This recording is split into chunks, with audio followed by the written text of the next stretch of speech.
Hello दोस्तों, स्वागत है आपका अपने YouTube चैनल APTC क्लासेस पर।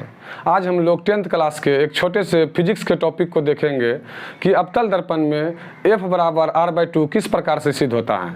यानी कि एग्जाम में आपको इस प्रकार से क्वेश्चन दिया जा सकता है कि अवतल दर्पण में सिद्ध करें F बराबर R/2। ठीक है, यानी फोकस दूरी जो है ये वक्रता त्रिज्या की क्या होती है, आधी। या तो ये क्वेश्चन इस प्रकार से आपको दिया जा सकता है कि सिद्ध करें ये R जो होती है, वक्रता त्रिज्या जो होती है, फोकस दूरी की क्या होती है, दोगुनी होती है। इस तरह से दिया जा सकता है। या तो तीसरा लाइन आपको इस प्रकार से दिया जा सकता है कि अवतल दर्पण में सिद्ध करें फोकस दूरी और वक्रता त्रिज्या के बीच क्या संबंध होता है। ठीक है, तो ये तीन तरह से क्वेश्चन आ सकता है। तो इसको सिद्ध करने के लिए आज हम लोग देखें, सबसे पहले अवतल दर्पण के डायग्राम को देखते हैं। तो वह गोलीय दर्पण जिसका उभरा हुआ भाग पॉलिश क्या हो और गहरा वाला भाग क्या हो, परावर्तन के लायक हो, उसे ही क्या कहते हैं, अवतल दर्पण कहते हैं। यानी कि इसका उभरा हुआ भाग क्या कर दिया, पॉलिश कर देती है। कौन सा दर्पण हो गया, अवतल दर्पण। तो इसका एक नाम रखेंगे M और N। M जो है एक क्या है, अवतल दर्पण है। और हम लोगों को पता है कि गोलीय दर्पण के परावर्तक सतह के मध्य बिंदु को क्या कहते हैं, ध्रुव कहते हैं। ये जो मध्य वाला जो बिंदु है इसे ही क्या कहेंगे हम लोग, ध्रुव कहेंगे। और गोलीय दर्पण की जिस खोखले गोले का भाग होता है उसके केंद्र को ही क्या कहते हैं, वक्रता केंद्र। तो आप मान लीजिए कि जैसे कि इस बिंदु पर इसकी क्या है, वक्रता केंद्र है।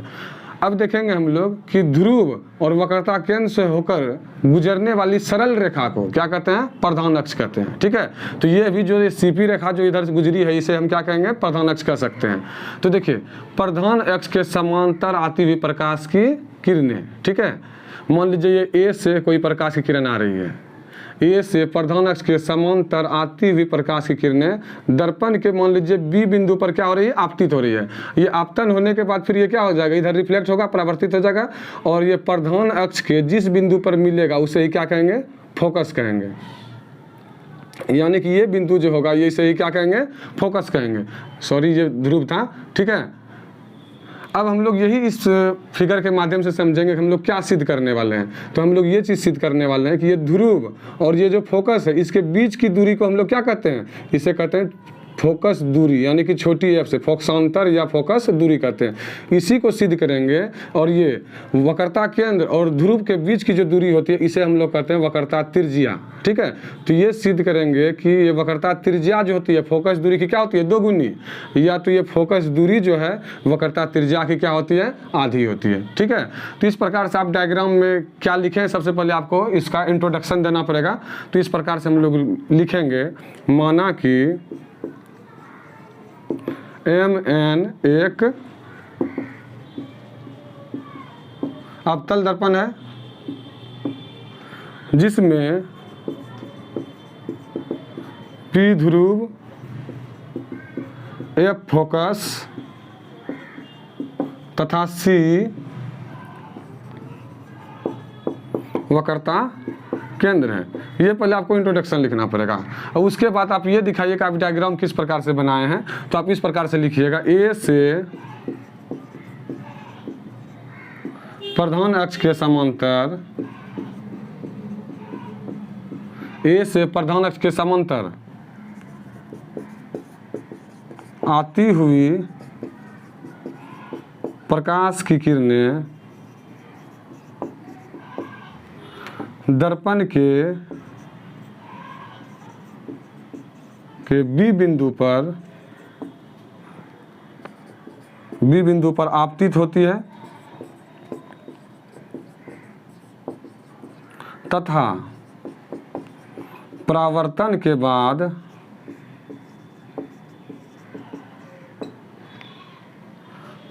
के बाद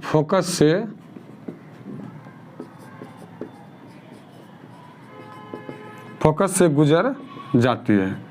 अब हम लोग ये फिर देखेंगे एक्स्ट्रा कि अब उसके बाद हम लोग C से B को मिलाएंगे। ये सी से बी को मिला दिया, जिसे हम लोग इस जगह क्या कर सकते हैं, नॉर्मल कर सकते हैं, अभिलंब कर सकते हैं, क्योंकि ये प्रकाश की आपतित किरण है। और फिर ये क्या है, ये इधर जो गई ये परावर्तित किरण है, और इसके बीच में ये हम लोग एक रेखा खींच दें, जिसे क्या कहेंगे, अभिलंब कहेंगे। तो ये चीज़ आपको यहाँ पर लिखना पड़ेगा कि सी से बी को मिलाया, सी से बी को मिलाया, ठीक है। अब आप इसको सिद्ध करने के लिए लिखेंगे,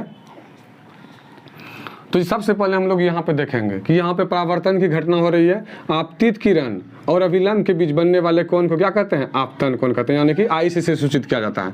उसके बाद परावर्तित किरण और अभिलंब के बीच बनने वाले कोण को क्या कहते हैं, परावर्तन कोण, यानी कि इसे आर से सूचित किया जाता है। और इसके नियम को हम लोग अच्छे प्रकार से पढ़ चुके हैं कि आपतन कोण और परावर्तन कोण हमेशा क्या होते हैं, बराबर होते हैं। इसी चीज़ को लेकर सबसे पहले हम लोग आगे बढ़ेंगे कि परावर्तन के नियम से, परावर्तन के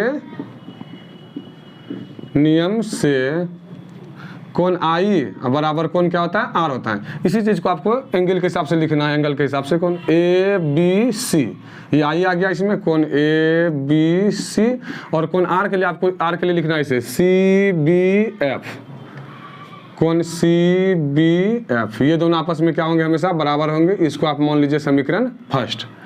फिर आप ये एक चीज़ देखिएगा इसमें कि ये ए बी जो है और सी पी जो है, ये दोनों रेखा आपस में क्या है, समांतर है। जैसा कि हम पहले लिखे थे, ए से प्रधान अक्ष के समांतर आती हुई प्रकाश की किरणें, तो ये प्रधान अक्ष के क्या है, समांतर है। तो इस चीज़ से आप देखिएगा कि यहाँ पे एक अंतर कोण का निर्माण होगा, यानी कि आप इस लिख सकते हैं ए बी समांतर सी पी, तथा सी बी रेखा उनसे मिलती है, तथा सी बी रेखा उनसे मिलती है, ठीक है।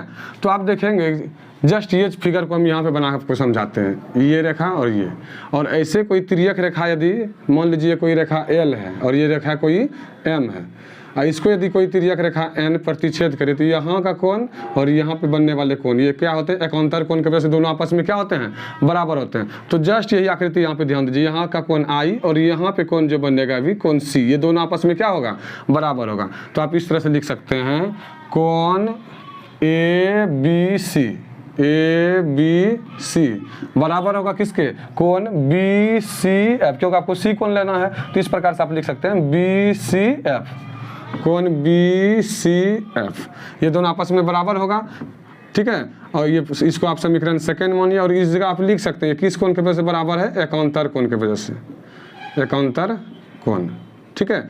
अब हम समीकरण फर्स्ट और सेकंड की तुलना करेंगे। तो समीकरण फर्स्ट और सेकेंड से अब हम लोग देखेंगे कि लेफ्ट साइड का बराबर है तो राइट साइड का ऑटोमेटिक क्या हो जाएगा, बराबर हो जाएगा, यानी कोण सी बी एफ बराबर हो जाएगा किसके, कोण बी सी एफ के, ठीक है। यानी कि आप फिगर में देखिए फिर से कोण सी बी एफ, यानी कि इसमें आ गया कोण बी के लिए, फिर क्या है कोण बी सी एफ, कोण बी सी एफ इस कोण के लिए, यानी कि आप फाइनली इस त्रिभुज में आ गए हैं। तो अब लिखिएगा आप, अब त्रिभुज, अब त्रिभुज किस में, त्रिभुज बी सी एफ में, बी सी एफ में। और क्या क्या चीज़ आपको सिद्ध करके आया, ये चीज़ पुनः दिखाइए आप, कोण सी बी एफ बराबर कोण बी सी एफ।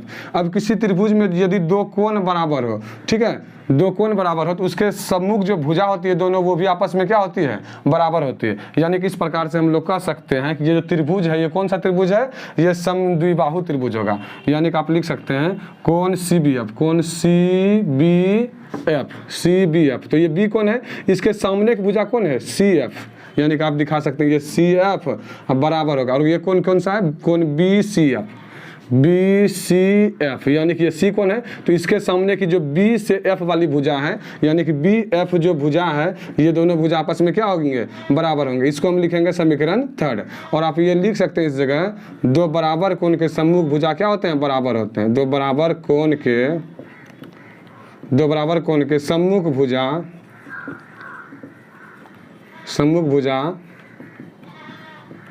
बराबर होते हैं। तो आगे बढ़ने के लिए मैं इसे पुनः मिटाना चाहता हूँ।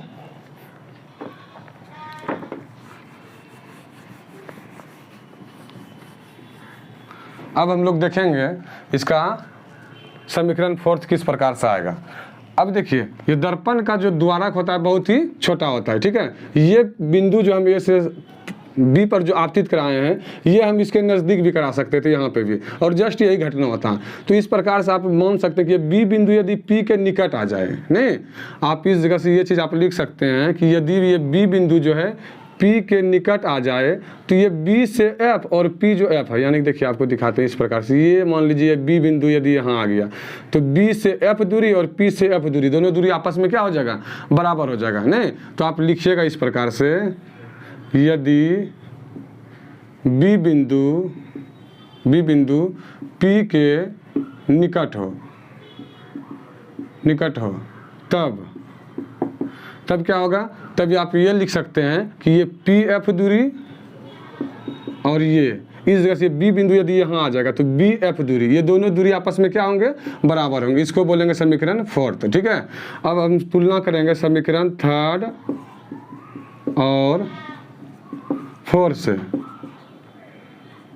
तो देखिए समीकरण 3 और 4 से, तो देखिए इसमें क्या हो गया, राइट साइड का ऑटोमेटिक बराबर है। अब देखिए बी एफ राइट साइड का बराबर है तो ऑटोमेटिक जो है लेफ्ट साइड का बराबर है। देखिए यहाँ पे बी एफ भुजा है, यहाँ पे भी बी एफ भुजा है, यानी कि इसका सी एफ भुजा और इसकी जो है पी एफ भुजा, ये दोनों आपस में क्या हो जाएगी, बराबर हो जाएगी, ठीक है। अब हम लोग लिखेंगे दोनों ओर। अब इस एक चीज़ ये भी आप देख सकते हैं, सी एफ ये कोई दूरी कहलाता है क्या, वक्रता केंद्र और फोकस के बीच की दूरी, ये कभी परिभाषित होता है क्या।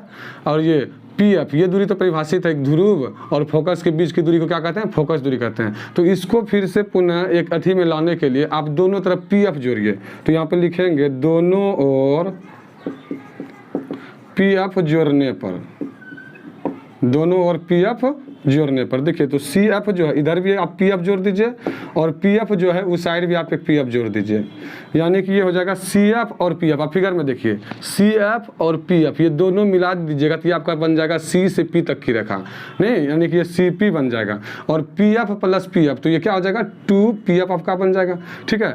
फिर आप देखिएगा ये सी और पी, तो आपको बताए थे सी से पी तक की दूरी को हम लोग क्या बोल सकते हैं, वक्रता त्रिज्या। वक्रता त्रिज्या किसे सूचित करते हैं, आर से, ठीक।